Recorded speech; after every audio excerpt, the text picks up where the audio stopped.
Michael Patrick Shields is on the air. Good morning, world. Good morning, Michigan. A very pleasant hump day Wednesday to you. It's Michael Patrick Shields, heard all across the state of Michigan. The Powerball drawing tonight, $218 million at stake. Good luck to you. The anchorman, Gary Austin, is here right now with this morning's news, too. Good morning, Gary. Well, here we are again. Is it Wednesday already? Wednesday, hump day, and we have an interesting program today. Lieutenant Governor Brian Calley will join us coming up shortly. Jake Boss, the head coach of the Michigan State University baseball team, they went up against the Lansing Lugnuts across the street here from our American Metal Roof studio yesterday. And the Sparties were winners, beating the pros yesterday. It was a lot of fun, too. Susie Merchant was there, and I saw Mark Hollis, and Dennis Lowney was there, too, and a whole bunch of people from town were making their way up. Mary Stucco and her family were there. It was a really cool thing, and to watch a night baseball game, or an evening baseball game anyway, it started at 7 with the Michigan State marching band playing. It had a weird atmosphere. It was felt like football. The weather was like football, but it was baseball. So he'll be with us later this morning. Congressman Mike Rogers on the budget impasse in Washington that could shut the federal government down on Friday. Jack Newman will be here, former Michigan State golfer who played in the Masters tournament. We'll find out what that's like.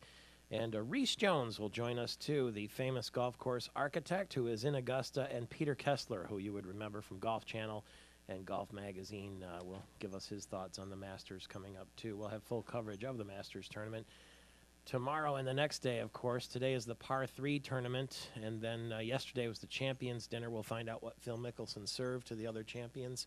If you would look after that, Amanda, real quickly. And then Friday, and, of course, first and second round play is Thursday and Friday. So it's a rite of spring. And Friday, too, we have a big collision of sports because the Tiger home opener is that day, too, at Comerica Park in Detroit. So there's plenty to talk about. I'll tell you, this update is service of our friends at American Metal Roofs. You'll never have to worry about the weather again with a beautiful guaranteed American Metal Roof. Learn more at AmericanMetalRoofs.com. AmericanMetalRoofs.com, or you can call them at 877-569-4700. Well, a lot of happenings going on around here, and the same, too, in Washington. Do you figure Democrats and Republicans will ever get together on this whole budget situation? Time is running out. I mean, we're coming up. Friday is it. And if they don't have something hammered out, we could see a government shutdown. This has happened before, but some are saying if it happens this time, this could be one of those long ordeals that could be, well, it could be protracted, as they say. It could be, these folks could be out of work for a long time because both sides still seem to be miles apart trying to hammer something out. It was very embarrassing, that court appearance expected later this month for the Ford Motor Company executive Elena Ford. Drunk driving and child endangerment charges. There was a police report released yesterday that shows she registered a blood alcohol level of 0.18 after being stopped in Ferndale on Sunday night. The defense attorney, Todd Flood, said Ford's dealing with the matter privately. She also recognizes this is an extreme embarrassment to her and her family and others around her. Ms. Ford recognizes it's a very serious matter, and she's going to handle it appropriately in a serious fashion. Yeah, her 11-year-old son was in the car, too. It was a Ford Explorer that was speeding and swerving and running into the median. And so now one of the top marketing executives at Ford, who is, a member of the Ford family, suffers great embarrassment. 11 minutes after the hour right now. Also embarrassing, it seems that Art Prize might have been a hit for the local economy, but the event was a money loser? Yeah, it was. I guess those who organize this sort of thing, they point out that any kind of startup events like this, it takes a while, for things to get on track. And thankfully, the Dick and Betsy DeVos Foundation chipping in a lot of money to make up the difference here of the money lost. But, it's a great promotion for the city. We know that. But, in situations like this, it just takes a while to get the ball rolling, and organizers are confident as we have, these Art Prize events. They're not going away. They're going to be around every year as they pick up steam in the years ahead. It will eventually be a moneymaker. Okay. Some people were wondering what Phil Mickelson had at the Champions Dinner. See, what happens is if you win the Masters, the next year you host the Champions Dinner and you get to choose the menu. Is that how that works? And the only people there are people who have won the tournament. So you're looking at a huge variety from Gary Player to Nicklaus, all the way to Phil Mickelson and some of the young guns, too. So Phil Mickelson's menu, I'm going to have to get somebody to translate this. Ensalada verde con vinaigrette di gazpacho. I'm going to guess that means salad with vinaigrette dressing and gazpacho. Sounds good. A spring mix with sherry vinaigrette and olives is what I think that means. Well, that sounds true. 2 entrees offered next. Seafood paella and prime beef tenderloin with machango cheese and smoked paprika, asparagus, and tortillas. Curiously, I guess the tortillas would go well with the seafood paella. Now who gets this? How does that Everyone at the dinner, the past champions. Oh. For dessert, he had an empanada de manzana.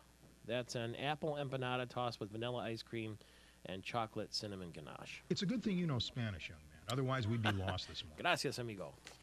Very That's good. Phil Mickelson's Champions Dinner that was had last night. Did All you right. know? Yep. Did you know that law enacted last year that says public school employees in Michigan have got to chip in 3% of their pay into a retirement health care fund? The legislature approved this. Governor Not Granholm so fast, said my friend. is okay. Yeah, but it's been said to be unconstitutional, so it's back to the drawing board. And this is really disappointing for the Snyder administration because, the way this has been set up, the state was going to actually end up saving some money and not have to pay as much in because retirees would have to do it instead. Those working would have to do it instead to help the retirees out. But in any event, that's not going to be the case. So this has been, in and out of court. It's back in court again. I can guess we'll see another appeal probably from the state before long because this means a lot of extra money the state was hoping it wouldn't have to pay into this because others would do it for them. Now that's not the case, so the state is on the hook for a lot of money here. We'll see where this heads off in court before long. Lackluster day on Wall Street. Stocks modest gains. The Fed had a meeting, and it showed that they're divided on how to maintain current monetary policy. So the Dow fell 6 points. The S&P was off a fraction, and the NASDAQ was up 2. Do you know who's suing Governor Snyder? You're not going to believe this. There are a lot of folks who are upset at Governor Snyder. I mean, he's got his fans, no question, but he also has his detractors, too. And one of those turns out to be those who own a Detroit strip club. A strip club is suing Governor Snyder? Yeah, the Penthouse Club. Ever been there? I don't know. I didn't. What? Anyway, Go on, it's please. located on 8 Mile Road, the Penthouse Club. It's in Detroit, and those who own the place, they are taking the governor to court, in federal court, in fact, What did he arguing do? new laws on signage are unconstitutional. Signage. Okay, did you know strip clubs can only have words, numbers, and a logo on their signs and No billboards? pictures? That's it. No, can't have any of that. No cartoons, nothing. Yeah, huh? nothing. According to a new law, actually it went into effect last week. Governor Granholm signed it before she left office. But now, those who own the club say, Governor Snyder, he's running the show now, and he ought to do something about that. Now, but here's apparently the he's thing. not. Governor Granholm allowed Sunday liquor sales, right? That was good. Yep. But then she signed a bill where you can't put, some cheesecake pictures up on a sign. Well, I don't Come on. know. Well, I guess they're okay. Let's look at both sides of this. Step Let's forward and analyze one this step here. back. Yeah, that's right. We have those who are going to say, now I know there are parents right now saying, you know what, way to go, Governor Granholm and Governor Snyder, hold the line on this because we don't want our kids looking up at that and saying, Mommy, Daddy, what is that? What are they doing? What does that mean? You know what I'm saying? So anyway, I'm sure parents are going to be saying, hallelujah, glad that's But yeah, off. but I see signs for Hooters on the freeway. That's got girls in bikinis. Yeah. What's the difference? Yeah, I don't know. Obviously, there's a line that these billboard designers cross, and I don't know who in the world in the state makes that decision. Does every billboard from one of these establishments, do they have to go pass some sort of a test before they can go up on our highways? I don't know. I guess, but in any event, Governor Snyder is being taken to court on this, and whether or not he changes his mind, who knows? But, those who own the strip club say, hey, what's fair is fair. It's our constitutional rights, freedom of speech, freedom of expression, right? So they say, why not? So We never let the birthday of a beautiful woman pass without taking note. Mara Lou Henner is 59 today. Remember her from the show Taxi and Evening Shade and I guess she did a stint on Celebrity Apprentice, but you would remember her. She's spent some time in Detroit, as I recall. Once she was one of the celebrity spokespeople for the Detroit Auto Show in my time. Anyway, 17 after the hour. You got 33 seconds if you want one more story. I wonder if this will come to Michigan. Lawmakers in New York are kicking this around very close. Legislation now being discussed, not allowing restaurants to give away a toy with a meal. You know, these fast food restaurants, no toys allowed unless the food item that the toy is given with contains 500 calories or less, and also lists detailed guidelines into what's in the food these kids are eating that they're getting their free toy with. So that's being kicked around in New York. Wonder if that will come to Michigan someday. He's Gary Austin, brought to you by American Metal Roofs. Find them at AmericanMetalRoofs.com. Find us right here. In fact, stay there. I'll be with you in 4 minutes.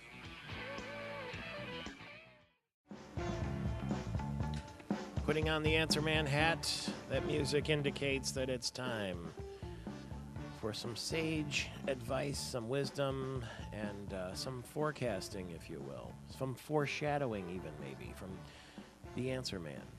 Gary Austin is the petitioner. Yep. Good morning to you. It's my job. It's what I do. Kwame Kilpatrick is going to ask a judge to be moved from a federal prison to a state prison so he can be evaluated for parole. Yeah. Did you know he's eligible for parole in July? Yep. And he's going to make the request this morning. He and his father and the 3 others were indicted on racketeering charges from the city's water and sewage department. He's been serving 14 months in jail for violating his probation in that old text message scandal. So he's currently, you remember he started in Manistee. He had a decent spot there in northern Michigan. Then they moved him to Milan. Yeah, because his attorney said it was just too much of an ordeal. Drive back and forth and all that. Yeah, and all that. He is going to he's going to get out, and then he may have to go back in because he's going to face racketeering charges on top of that. You know what I'm saying? Yeah. Because he's in prison for violating his probation. Yeah. Complicated fella. Yeah, well, it's the charges. First of all, it's not living up to the terms of his probation and in paying back a ton of money to the city. I mean, he was behind before he went to jail, and obviously, since he's been behind bars, he's not working, or if he is, he's not making very much if he's doing prison work and what have you. So he owes a ton of money to the city, plus all of those assorted alleged federal charges on top of it. So. Yeah, it's quite a legal ordeal for the one time. Hey, there were some guards in Muskegon. They thought they were going to lose their jobs from the Muskegon Correctional Facility, but they may not be out of work for long because the warden at the nearby Ernest Brooks Correctional Facility says they are going to reopen the Level 1 unit, and so a dozen guards are going to be needed to watch over 120 inmates. And the Muskegon Correctional Facility is going to close, and those Pennsylvania prisoners are going to move out, but maybe it's just a little shift, for them. Maybe they'll be able to keep their job at just a different facility. Yep. All right. Hey, it's time for me to start asking some questions. I was trying to filibuster all the time away. Hey, Mecosta County's under a state of emergency, by the way. Heavy rains washed out roads and flooded homes, and so there was a declaration yesterday, frees up some money to help some residents in need. They got 3 inches of rain and 4 roads buckled, and it's a mess over there. So yeah, it just kind of came down all at once, caught everybody by surprise. But okay.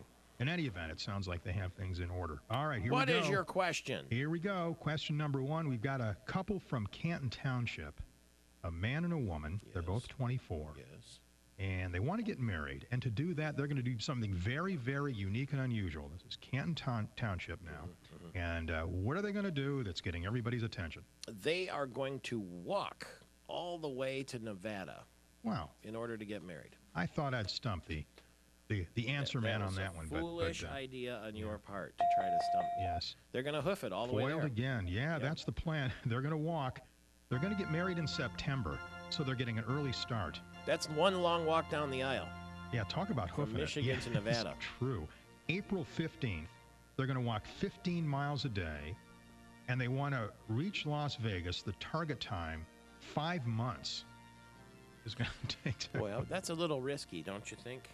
I mean, sooner or later, somebody's going to get a blister, and somebody's going to say, we walked too many miles today, and the other one's going to say, I told you so. Yeah. The other one said, you did not. And then the next thing you know, they're going to be fighting. The wedding will be off. The wedding will be. No, don't say that. It's raining. I told you we should have stayed at the hotel today. Can't you just hear it? Yeah, it really Whose is idea was this anyway? This was all your idea. No, it wasn't. You wanted to do it too. No, I didn't. I only did it to make you happy. Anybody having nightmares and flashbacks yet? Once they're in Vegas, guess what? They're going to walk to L.A. next. No, they're not. That's what it says. For a honeymoon? Yeah, Las Vegas. And then they're going to swim to Hawaii for a honeymoon. Then they're going to honeymoon in Hawaii. That's the plan. Anyway, These boots are made for walking. Yeah. Good luck with that one. Man, we're going to reach out to them, and we're going to talk with them. All right? Would be neat. That would be before they go. Who came up with the idea and why? Yeah. There could be a place for them in the Guinness Book of World Records. Mm-hmm. All right, nearly half of the teens in this country, Answer Man, do not see what as a big deal. Nearly half of the teens in America do not see this as a big deal. Boozing it up. Yeah, you're right. Yeah. Heavy drinking. Yeah. And what's even more troubling, parents. I hate to almost say this, but a lot of them, well, according to this study, the study says, and the Partnership for a Drug-Free America put it together, so these folks have been doing this for a long time. Parents say there's little, if anything, they can do about it. Mm-hmm. So, I don't know. Not true. If kids are going to do it, they're going to do it. You just have to, I don't know, moms and dads, you have to do your best to talk to them, right? It's all about communication, right? And sit them down and say, you know what, just don't do it. Don't overdo it. That's the important message to pass along there. Okay, we've got a new effort to fight childhood obesity. This is going on in New York. And what are lawmakers doing in New York to try to deal with this? Oh, they don't like the idea of giving out toys, but it's a time-honored tradition. The Happy Meal always had a toy. Yeah. Burger Chef, when I was a kid, had a toy all the time. We always wanted to get the toy. And they put toys in cereal. And what about Cracker Jack boxes? They have toys in them, too. It's true. I never thought of that. Yeah. There are toys in everything. That may have like a little, extra sugar and calories and that sort of thing. In any event, this legislation that the New York lawmakers are looking over could only give away a toy if a meal has fewer than 500 calories, among other things. However, we do have the restaurant owners and others weighing in on this, saying the government has no business telling moms and dads what they can and cannot feed their kids. So there you have it. Once again, the Answer Man is accurate. Never been wrong. Not Perfect once. Again. Never. From our How does American Metal Roof studio on a Wildcat Wednesday, brought to you by Northern Michigan University. So last night I was invited to go to the what they call the Crosstown Showdown, which is a tradition. It's right across the street from our American Metal Roof studio here. It's a baseball game between the Michigan State Spartans and the Lansing Lugnuts. And Dennis Lowney invited Christine and I, and we went, and we had a great time. We ran into a bunch of well-known people, and Mark Hollis was there watching, nervously, of course, in the concourse, pacing back and forth. And I told him that the last time that I was in that stadium was to watch Ken Hayward's son play a high school game, and I'd never seen, believe it or not, the Lugnuts are right across the street. So it was a big, very festive mood, and the Michigan State Spartan band, they had the dance team on the baseball field, which is unusual. Cheerleaders on the baseball game. You don't usually have cheerleaders in baseball, but I don't think so. And then they had the band, and so it was kind of funny because it was very cold, and it was in the evening, and there was a band, and it seemed almost like it was a football game. You know what I mean? If you're half paying attention, but it was a really neat time. And they even had the Michigan State women's basketball coach, Susie Merchant, was one of the guest base running coaches. So she was standing there by first base, I think in the fourth inning. And I thought, wow, the NCAA Women's Championship game is going to come on any minute now. I wonder if she's going to bother to even watch it or just stay here at the baseball game. Anyway, the good news is, if you're a Spartan fan, that the Spartans beat the Pros yesterday 2-1. Spartans beat the Lansing Lugnuts at Cooley Law Stadium. And it's the second time that they've beaten the Pros. And Jake Boss is to be commended. He's the head baseball coach at Michigan State University. Congratulations. Thank you, Michael Patrick. It was a fun night, to be sure. Yeah, thank you. Is it surprising that a college team would beat a pro team?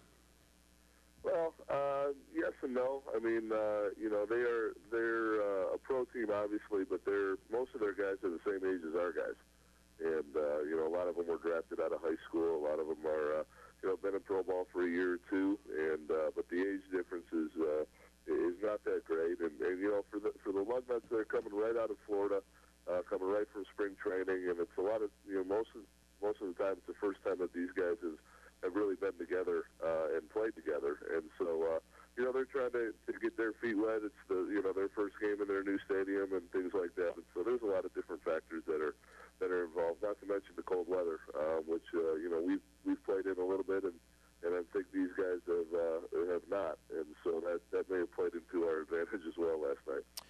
is the game different in the cold? You know, we start the season, when we talk about the major leagues, we started in the cold and we ended in the cold, and it really probably wasn't meant to be played that way. But I always, you know, when I watch some of those some foul balls and all that yesterday, I think, wow, that must sting to get the ball off the handle of the bat in weather like this.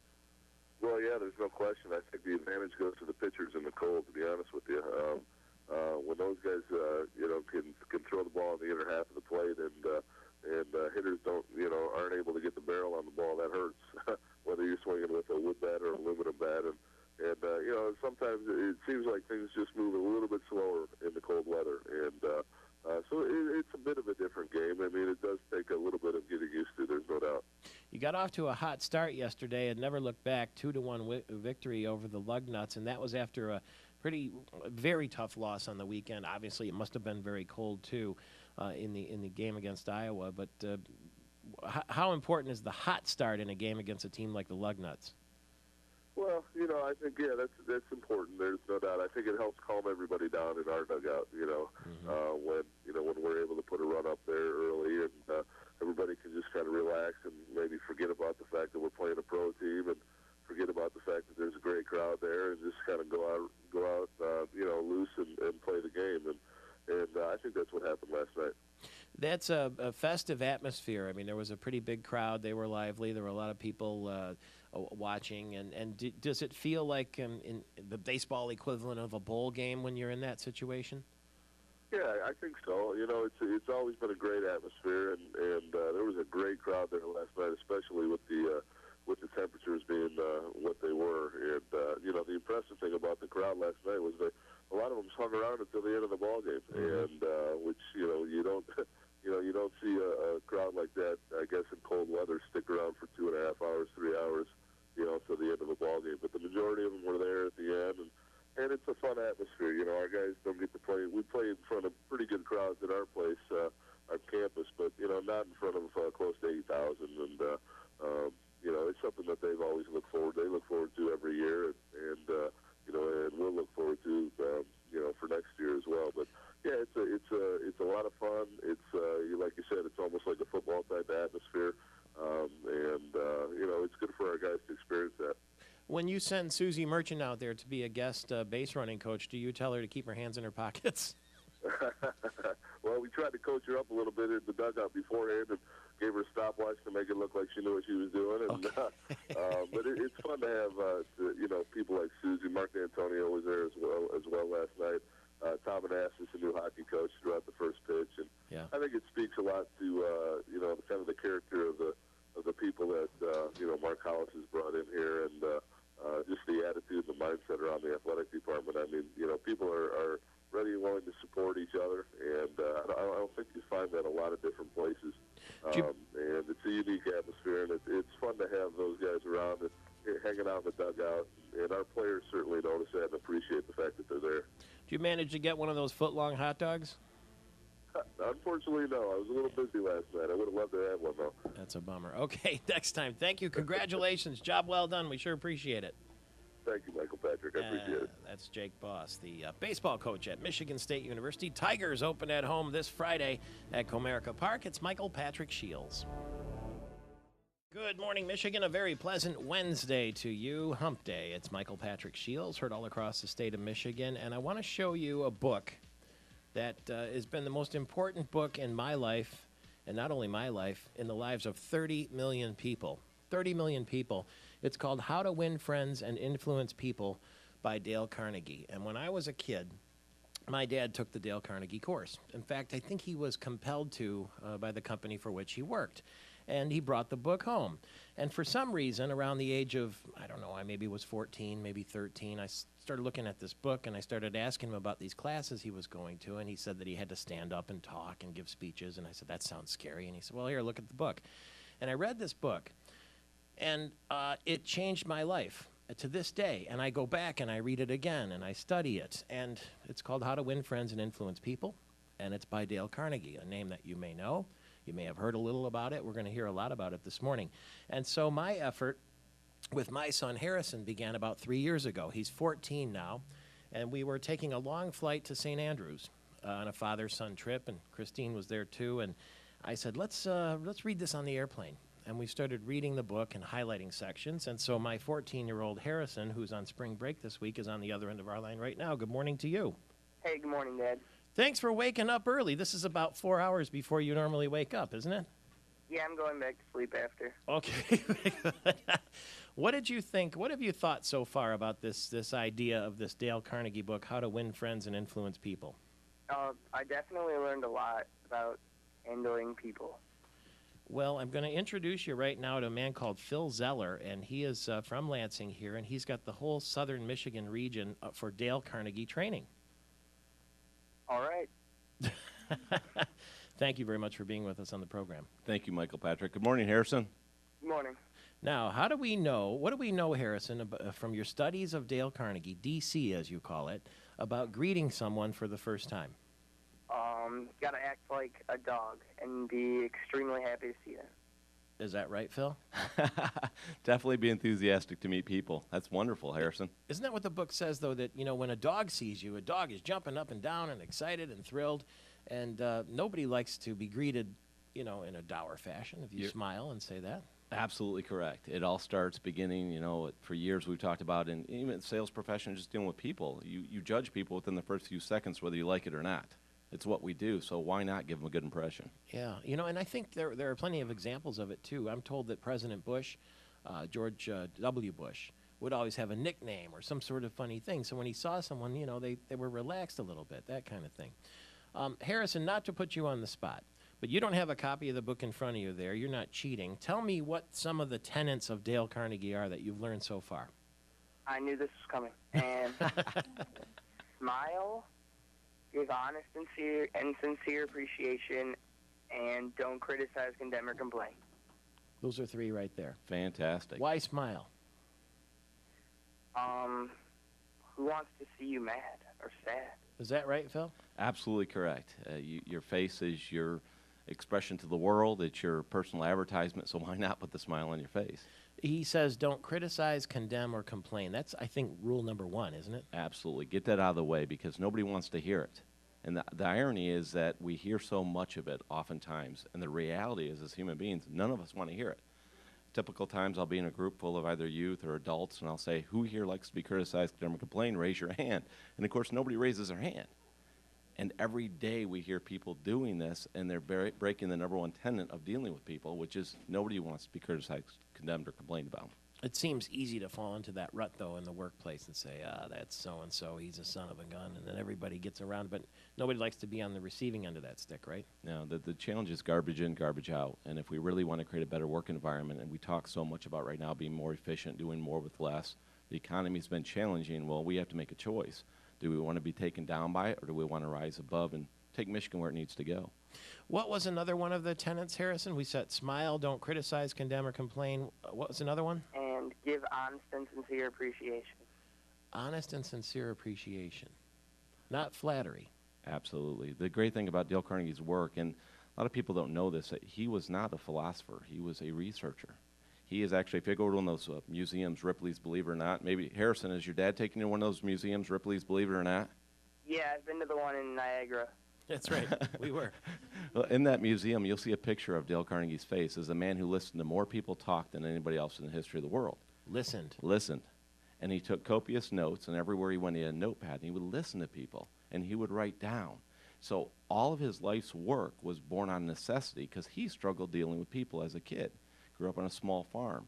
And what he really wanted to do was overcome his challenge dealing with people. Very smart man, but a lot of times when he was talking to people, his words didn't come across or he didn't rub people the right way, and he said, I need help. And so all of his work was founded on necessity. And, of course, necessity is mother invention.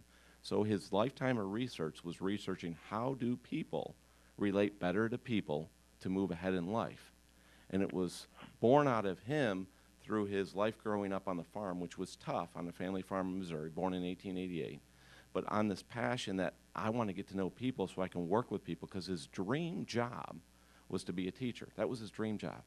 Because he thought, how wonderful would it be to study knowledge all day that I'm interested in and then help people to learn what I'm interested in. Problem is, when he was 20 years old, nobody wanted to hire him. He didn't fit in. He wasn't the model of a teacher. And so he asked every university and college in the country that he could write a letter to, what's wrong with me? Help me out. Help me to understand. How do I relate to people? And he got no answers, none. Nobody had a solution for him. He said, come on, there's got to be something here. Somebody's had to deal with this before. And then in Meriden, Connecticut, there was a $25,000 survey research study done of the community and said to all the people, and this is years ago, what are your biggest concerns? And they said, our biggest concerns are our relationships with people and our health. And Mr. Carnegie said, why isn't there anything written for the common person to deal with people? Why isn't there any research done here to help me? And he went down to he moved to New York to try to figure this out as well, because he was so impassioned at wanting to figure out, how do I relate to people? Because he knew that was his problem. He went to New York Public Library, was a ferocious reader, read book after book after book, couldn't find an answer. And then he started teaching in the YMCA in 1912, dealing with people coming to our country, people that he wanted to help fit into this new culture, this new world. And with that, 24 years of research goes into the book, How to Win Friends and Influence People, because that book was not written for publication. It was written as a textbook for his classroom. Harrison, what is the sweetest sound to any person, according to Dale Carnegie? Their name. Their name. Fantastic. So when you say, nice to see you, good morning, Mr. Zeller, he likes hearing that, right? And you like hearing your name too, huh? Right. You deal with young people. You teach not only Dale Carnegie to salespeople, but all sorts of people, and you're teaching young people this too. I think it's the best skill you possibly can learn. So when you're dealing with someone like Harrison, for instance, who's 14, what is the interchange between the two of you like? Where would you start with him right now if you were talking to him in the class? With Harrison? Go right ahead. Oh, thank you.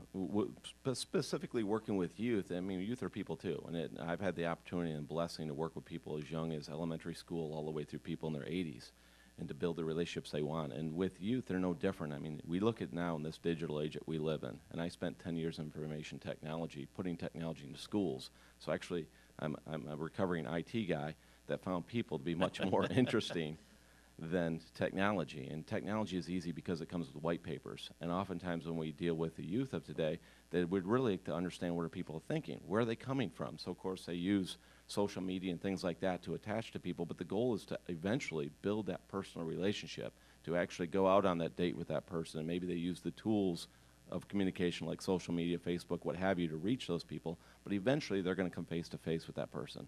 And whether it be working with their teachers or their parents or that person they want to go on a date with, it's really building that emotional tie-in. So really looking at what are the goals, what are the challenges that our youth face today.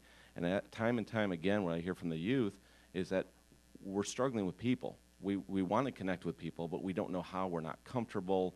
It's not easy to communicate. We're on a different page. There's a generational gap. And there's all these issues that are confronting them. And we say, well, would we like to remove those? What would it make it easier in your life if you could easier communicate and relate to people? Harrison, what's the best way to get the most out of an argument? Don't have one. Yeah, why can't you have an argument? It could turn into a fight. Yeah, nobody wins, right? Ever. Nobody wins. You're right, Harrison. Congratulations to you. It goes all the way back to that flight or fight mentality with human beings. It goes back to when we were cavemen and cave women, and people would either fight the dinosaur or they would try to kill the dinosaur. But there's a better way, and you just mentioned it. Dale Carnegie learned this from people, studying people his whole life. And, of course, not many people know, much like Michael Patrick, he came out of this very, his lifestyle on the farm to become, like your new book, Invite Yourself to the Party. He became very important in society, and it wasn't until that book came out that he actually started getting recognized and hang out with people like Edison, Ford, Andrew Carnegie, and those people. And what he realized is that to be successful, you've got to be successful people. And that going back to just what we know is either fighting or flighting doesn't work. We've got to work well with people. We will continue in 4 minutes with Harrison Ambrose Shields, my 14-year-old son, and Phil Zeller, who's somewhat older than 14, but teaches lots of young people and teaches adult people to Dale Carnegie training throughout Michigan. It's How to Win Friends and Influence People. Dale Carnegie, 30 million of them. How to Stop Worrying and Start Living. It's the secret to success. There's no question about it, and he can make it happen for you. Stay tuned in 4 minutes. It's Michael Patrick Shields. Congressman Mike Rogers will join us in just a moment, finishing up here with Phil Zeller of Dale Carnegie Training and Harrison Shields, my 14-year-old son, who's been in my amateur Dale Carnegie training for the last 3 years. Dale Carnegie developed the concept of business training, from leadership to relationship selling, presentation skills. It's made a huge difference in my life reading this book. And Phil, you are going to make these classes available to people starting tomorrow night? Tomorrow night at the Michigan State University Kellogg Center, 6 p.m. If anybody would like to come out, we're going to do a session on traits of successful people, what it takes, the 5 drivers for success in life, as well as the cycle of human development. We're going to cover those things tomorrow night if anybody would like to join us. 6 o'clock? At the Kellogg Center. Kellogg Center, Thursday night. You can come from anywhere in Michigan if you Anywhere in want. Michigan. And there's no charge? No charge. Just to get you familiar with the plan, and if you want to move forward with the regular training, it goes on for any age, teenagers, adults, all through the summer. Absolutely. And the idea of the training is to make the book to come to life. It's learning how to actually do it. It's like getting a personal coach. If you know, there's a lot of great books. You know golf much better than I could ever imagine to. You could read about it all day long, but until somebody coaches you actually how to do it, it really ingrains it in people. So what we do in the Dale Carnegie program is we actually bring the principles to life. We talk about the vision for your life, where you want to go, whether it be work or school or with your family, and then we show you how to make these principles come to reality so they're part of your life. Well, that's the neat thing about the book, don't you think, Harrison, that they tell you, the book tells you how to win friends and influence people, the tenets of Dale Carnegie, and then, Harrison, he gives stories of examples of people who've used it, right? Right. So you know it works. So you know it works. I know that you know it works because you're very lucky. You get to meet a lot of famous, important people, because I'm lucky I get to do that too. And is there anything you notice about these people that you've met, the people like Ken Dallafor, for instance, and Gordie Howe, and all the governor and the rest of them that you've met? What do they have in common? I would say they light up when you use the tenant. Beautiful. Yeah. You're connecting with people, Harrison. That's fantastic. As I was sharing with Michael Patrick here in the break, I hope my 7-year-old son can pick these things up as fast as you have. Thank you. Well, thank you very much. We're going to keep after it then, and I appreciate you getting up early this morning. What would you say you've learned that's most important from the Dale Carnegie book? Man, the whole thing. Well, rattle through the tenets for us one more time, because there are people probably listening right now across the state of Michigan who are taking notes. Tell us, Harrison, what you remember, the tenets of Dale Carnegie. Smile, don't criticize, condemn, or complain. Give honest and sincere appreciation. The person's name is the sweetest thing to their ears. Listen, don't talk, and that is all I can do for you. You've done fantastic. What should you do if you're wrong? Admit it quickly. That's another one. Admit it quickly and emphatically. Well, you're doing a great job. We're proud of you. I'm very proud of you. I love you, and I'll see you soon. Maybe tomorrow night. Thank you. All right. Love you too. I look forward to meeting you, Harrison. Harrison Shields there. Congressman Mike Rogers, I'm going to bring him in quickly here if I can, and but don't go away. He certainly knows the tenets of Dale Carnegie. He's got to deal with world leaders, and I mean, he's sat down, if I'm not mistaken, Congressman Rogers, with the likes of Muammar Gaddafi and Saddam Hussein and all the rest. You've faced off some pretty interesting characters, haven't you? I surely have, but none more interesting than Michael Patrick Shields in the morning. Very funny. I saw you on Meet the Press this weekend with David Gregory. Is he a tough interview? You know, he's always well informed, and of course that makes you a tad bit nervous when you go on that number one show. But I thought he was great. He was fair and allowed me to answer my questions for the most part. Yeah, I thought you did a great job. It went by quickly, but you're an old hat at that sort of thing. You do lots and lots of media interviews, but you never know. They might throw a curveball in there every once in a while, and being on the Intelligence Committee as the chairman, you've got to watch what you say now and again. And from what I understand now, it's looking like a government shutdown possibly on Friday. Do you think that will happen? Well, I mean, I hope we don't. The likelihood is increasing. We just can't get the Senate Democrats to negotiate in any way, shape, or form. I think they think it's good for it to have a shutdown, which is unfortunate. I mean, if you think about it, if that happens, and people need to understand this, we have CIA officers who are overseas doing dangerous work that aren't going to get a paycheck. So mom or in some cases dad back home are be waiting to try to pay their mortgage bill and aren't going to get a check. I don't know why we think that's a fair way to settle this, but or our soldiers included, by the way, they don't get paid. You know, they'll get their meals and they'll get ammunition, but they don't get a salary while there's a government in shutdown. And I just think that's the worst way to handle this.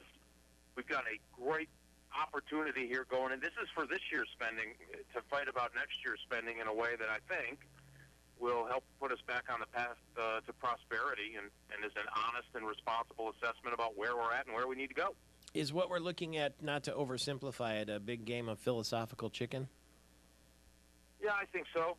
And unfortunately, Michael, I think the Democrats, and we know that because they've said it, is they think this is good for their political outcome. And I know there's lots and lots of Republicans and conservatives say, just shut it down. If they're not willing to do it, shut it down. And it sounds great, but at the end of the day, there are practical realities here that it will impact people's lives of who we do support, like our soldiers in the field and our intelligence officers overseas. Sometimes we can focus on such a narrow little area that we forget about the bigger picture. And the bigger picture is, the Republican budget that we just outlined this week, that really talks about fundamental change and gives an honest assessment about how much trouble we're in financially and how we get out of it. To me, that would be much more worth the discussion and the time and the effort than fighting. The difference now is $30 billion. Well, we've got a $1.5 trillion deficit. And so, at this point, do we want to shut the whole government down over, less than 1% of a spending difference? I don't know. I hope we don't do it. Watching the network right now, it looks like a nice sunny day in Washington, D.C. Here in Michigan, it's rainy and cloudy and gloopy. You do have some good news, though, for small business people and business people in general in terms of the health care legislation. There's been a little bit of a redo on the part of it there that's going to be important to them. Yeah, it is. That we finally got to the president's desk the 1099 repeal, and what this was about a tenfold increase in small businesses' paperwork to the federal government, and it was really a ridiculous thing. One of the many ridiculous things in the health care law that increased the amount of paperwork and regulation for small business, and we were able to get our friends on the other side of the aisle to see that this thing was incredibly burdensome and had very little value, and it was at least one thing that we could do to try to change that health care bill to not be so punitive on people trying to earn a living. What is your secret of success when it comes to dealing with people, whether it's Nancy Pelosi or Muammar Gaddafi? Well, it's a great question, but thanks for calling it success. In some cases, I'm not sure it is. Listen, I liked what your son was talking about on being positive and being upbeat. Listen, everybody has something to complain about. I always find that, and maybe it's because I'm an eternal optimist, certainly I know my mother was surviving 5 boys, that you have to keep a positive attitude. And even though the times are tough, things are hard, there's always there's always a better day and a better way forward. So that seems to have worked for me. All right, travel safely. Thank you very much for the chat this morning. We'll talk soon. Hey, thanks, Michael. Did they shut off your government cell phone if the funding stops on Friday? Well, I pay for my cell phone, so okay, good. I think that'll still be working. You're an independent operator, and we love it. We'll talk to you soon. That's the Republican. He's the chair of the House Intelligence Committee from right here in Michigan, Brighton. He's in Washington, D.C. this morning, Congressman Mike Rogers. We're with Phil Zeller, the president of Dale Carnegie Training. You can teach people, coach them, to be confident, genuinely confident. That's a big issue for a lot of people. It is. Mr. Carnegie's research showed that the number one differentiating factor in our life is our confidence level. You walk into a cocktail party, you don't know anybody. I know a guy named Dave Reagan. A lot of people know him here in town. He and his wife say they love to go to parties where they don't know anybody because they can have fun. They can be anybody. They start from zero. Nobody has any notions. Kind of an interesting way to look at it, isn't it? Absolutely. To realize it's almost like it's an anonymity. Yeah. Where you can walk in there and relate to anybody and just have a great time. And I love the title.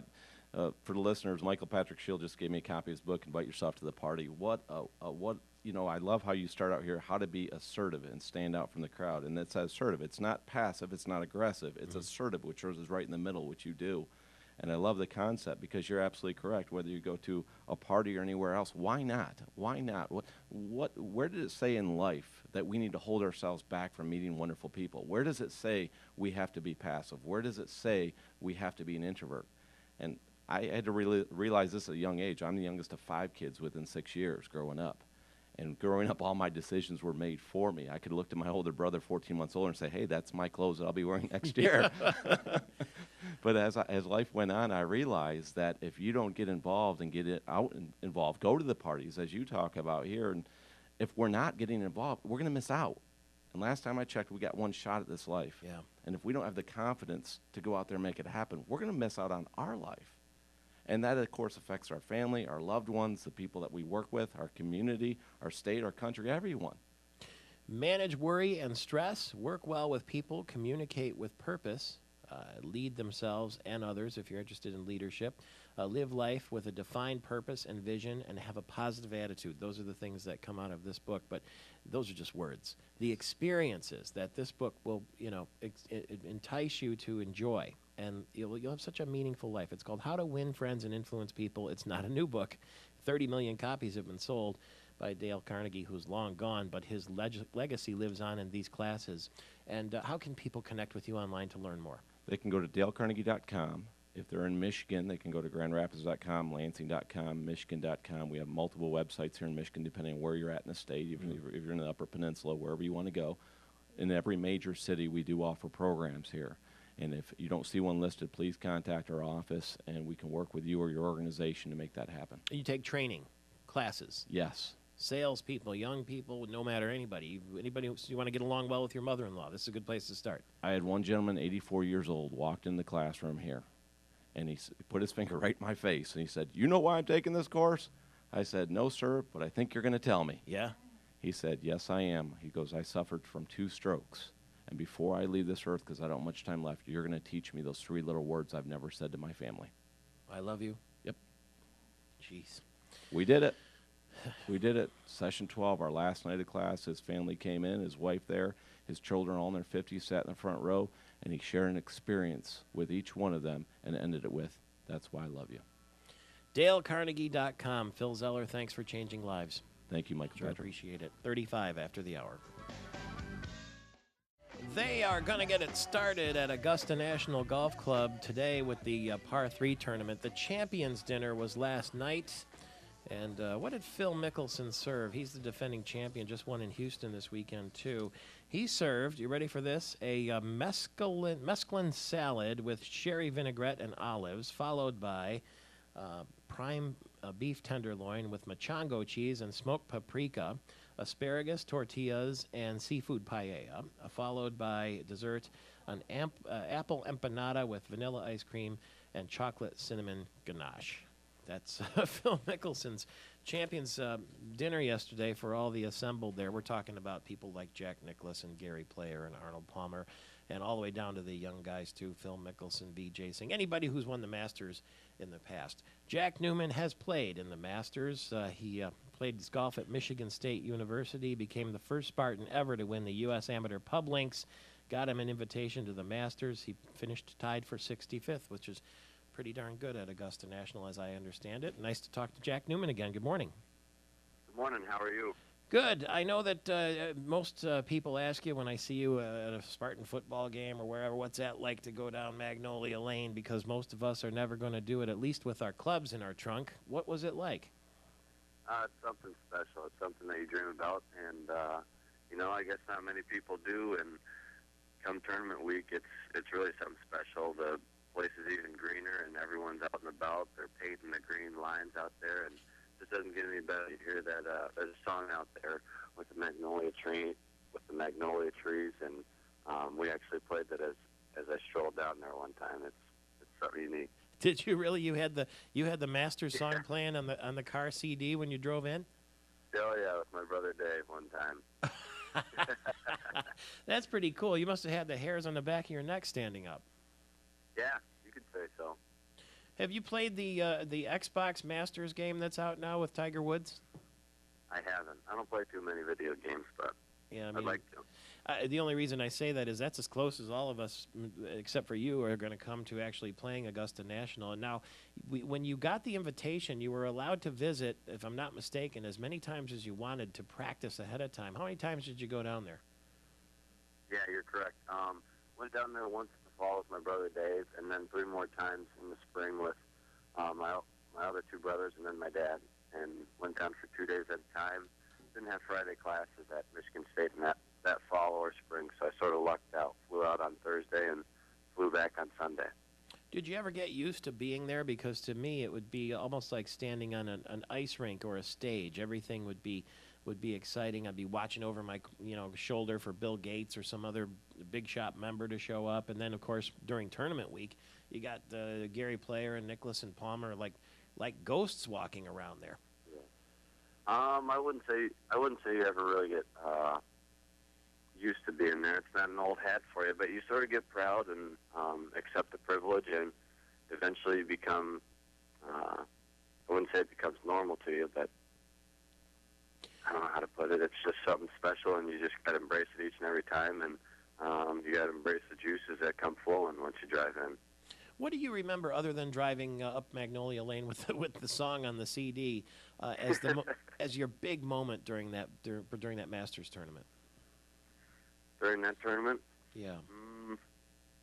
Playing with Fuzzy Zeller and Sandy Lyle on the par 3 with my dad on the bag was something pretty special because I wanted to have my dad on the bag for the tournament, but I just don't think he would have been able to trek those hills, and having my whole family there was one of the bigger moments. Just because everyone got to experience it, everyone got their chance to be there, and played well that first day, and just not a whole lot you could really ask for besides making the cut. So besides getting back there as a pro. You did make the cut, right? No, I missed the cut by 3. Oh, okay. And when you play in the par 3, do they tell you who you're playing with, or do you have to fix that up yourself? When you sort of get registered and settled in for the week, you get to go in and sign your name up, and there's like Jack Nicklaus, Arnold Palmer, and Gary Player had already been reserved, and then right below one of those groups, there's there's Fuzzy Zeller and Sandy Lyle, and I just plugged my name right in there because I knew Fuzzy Zeller was a treat. You invited yourself to the party, and I imagine it was a heck of a party, right? Because Fuzzy's an awful lot of fun. Was he good to you? Oh, he was good to me. He's great to the crowd. He's a crowd pleaser, I'll give you that. He talks to anybody and everybody, and pulled a little girl out and had her putt for him during the par 3 contest. It was just a blast. Will you spend much time watching the Masters tournament over the next few days? Do you watch golf on TV? Oh, sure. Yeah, I'll be on there. I'll probably watch it on Sunday afternoon for sure. It doesn't get any better than that. Yeah. What's keeping you busy these days? What's keeping you busy these days? I'm actually playing tours, the Hooters Tour, and then doing Monday nationwide qualifiers. I turned professional and just out there trying to make a living, and eventually work my way onto the Nationwide Tour and the PGA Tour. Well, good hunting to you. I always thought something called the Hooters Tour wasn't a bad place to start after all. Sounds like fun anyway. But I know you'll get to the big sooner or later, and we'll be rooting for you back here in Michigan. I appreciate it. Thank you. All the best to Jack Newman, a guy who lived the dream. And you'll recall we had Jim Nantz that year give a call of Jack Newman winning the Masters. But what a funny thing that he had the music playing on the car stereo as he drove up Magnolia Lane. Yeah, he really lived it up well. Jack Newman. Here it is, the Masters theme. It's Michael Patrick Shields. Magnolia Lane. It's the 10 minutes before the hour, Michael Patrick Shields. Jack Newman was just with us, the first Spartan ever to play in the Masters, and he won the Publinks, the amateur tournament. That's how he got in, just a couple of years ago, in fact. And we had Jim Nantz give him a little shot. You know, we were pretty excited that year about Michigan State making it to the NCAA championship basketball game, and then a couple days later, the Masters tournament. So Jim Nantz, knowing that Jack Newman was going to be playing in the Masters, recorded this for us. And the azaleas are in full bloom after a wintry start to the week. Skies have cleared, and so too has the leaderboard, as young Jack Newman, a junior out of Michigan State, the first Spartan to ever play in the Masters, has 18 holes to go to become the first amateur to ever live out the dream of Bobby Jones to wear the green jacket. Yeah, that was was pretty cool stuff, and we sent that to Jack Newman to give him a little pep rally boost there at Masters Week. He didn't make the cut, but anyway, had a great time. The Masters is celebrating the 50th anniversary of the first of Gary Player's 3 wins, and it's the 25th anniversary of Nicklaus's great win in '86. But Gary Player has not yet been asked to join Nicklaus and Palmer as honorary starters. You remember on Thursday, they don't play in the tournament. They go to the first tee, and they hit a shot, and everybody cheers and gets misty-eyed, and then off they go. And Gary Player said, well, when I'm asked to do that, I'll be very pleased to do that if I'm ever asked. If I'm ever asked, I'll be very pleased to do that. In other words, please ask me, is what Gary Player said. He had a press conference yesterday, and here's some more of what Gary Player said to the gathered media. I go back to 1978, and Mark McCormack, who is the head of IMG, and who really set the stage for the managers of today, of the present. He was the best manager that had ever existed in sports at that time. And the last day he said, well, I've got to leave. None of my players are in contention, 1978. And I'm 7 behind Watson and all these players. And he leaves. And he turns on the television back home in Cleveland and he sees I've come back in 30 and won. Coming back in 30, something that I don't know if I've ever mentioned, but if you look at the film, 3 putts actually touched the hole and within that much. So you're talking about a total of less than half an inch for 3 putts. If those 3 putts went in, I would have shot 27. Can you imagine that, shooting 27 on the back 9 at Augusta National? That's Gary Player. And one of the other things Gary Player said that I thought was interesting is he said that he struggled as a young man, struggled hard. And he said that when young people struggle, that's how they learn. They learn fortitude. And he said nowadays he's very dismayed because young people have a sense of entitlement. And he doesn't know where it came from. But he says he sees young people all the time who feel they're entitled right out of the box. Tiger Woods had some comments yesterday, too, that he said to the gathered media. This is in the press room at Augusta National. He goes in for a press conference either before or after practice. And here's what Tiger, who has won the Masters 4 times, had to say. It's just about knowing where to miss it here. Give yourself the best chances to get up and down or easy putts. And I did that the entire week and stayed present. And next thing you know, I had a chance going to Sunday. You have to have a short game here. You just have to be able to chip and putt. There's no 2 ways about it.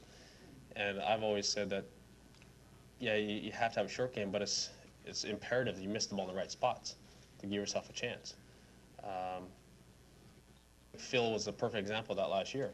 He didn't hit it very good for his standard on Sunday, but he missed the ball in absolutely every single perfect place for those pins. And that's experience, and that's knowing where to miss.